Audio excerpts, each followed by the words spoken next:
Assalomu alaykum va rahmatullohi va barakatuhu. Hurmatli ustozlar, qarindoshlar. Bugungi tafsir darsimiz Baqara surasi 62-oyatdan 67-oyatgacha.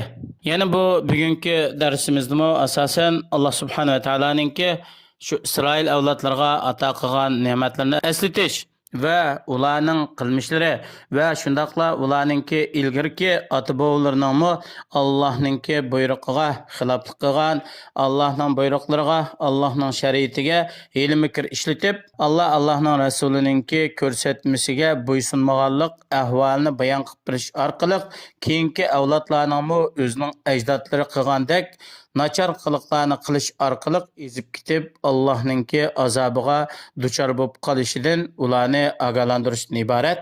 A'uzu billahi minash shaytonir rojim. Bismillahir rohmanir rohim. إن الذين آمنوا والذين هادوا والنصارى والسابين من آمن بالله واليوم الآخر وعمل صالحا فلهم أجرهم عند ربهم ولا خوف عليهم ولا هم يحزنون وإذا أخذنا ميثاقكم ورفعنا فوقكم الطور خذوا ما آتيناكم بقوة واذكروا ما فيه لعلكم تتقون ثم توليتم من بعد ذلك فلولا فضل الله عليكم ورحمته لكنتم من الخاسرين. Yuqorqi oyatlarning qisqacha tarjimasi Mushu ummatning va Muhammad sallallohu alayhi va sallam payg'ambar bo'lib avatilishdan ilgirki ummatlardan bo'lgan Yahudiylar, Xristianlar va Saibillar, ya'ni ba'zi bir payg'ambarlarning agashkuchilari ularning orasidan Allohga va Allohning payg'ambariga iymon keltirgan, Alloh nozil qilgan shariat bo'yicha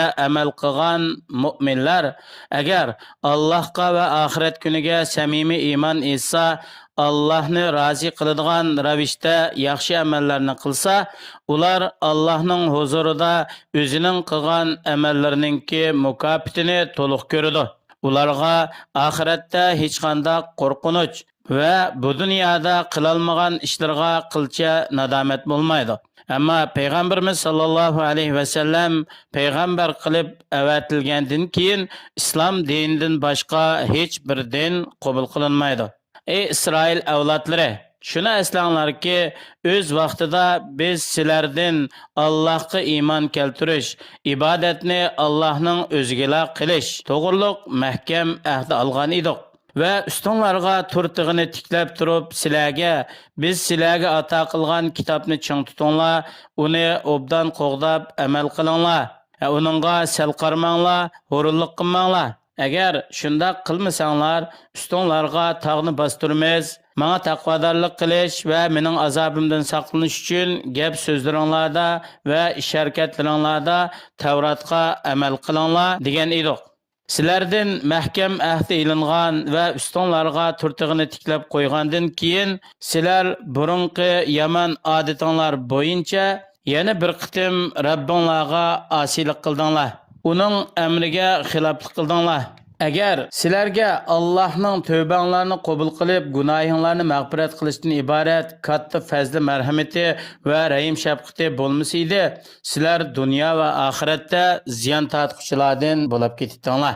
Ya'ni Allohning dinidan yuz o'rgan, Allohga osiylik qilganlar sababidan dunyo oxiratda ziyon tortquchilardan bo'lib ketdinglar. ولقد علمتم الذين اعتدوا منكم في السبت فقلنا لهم كونوا قردة خاسعين فجعلناها نكالا لما بين يديها وما خلفها وموعظة للمتقين.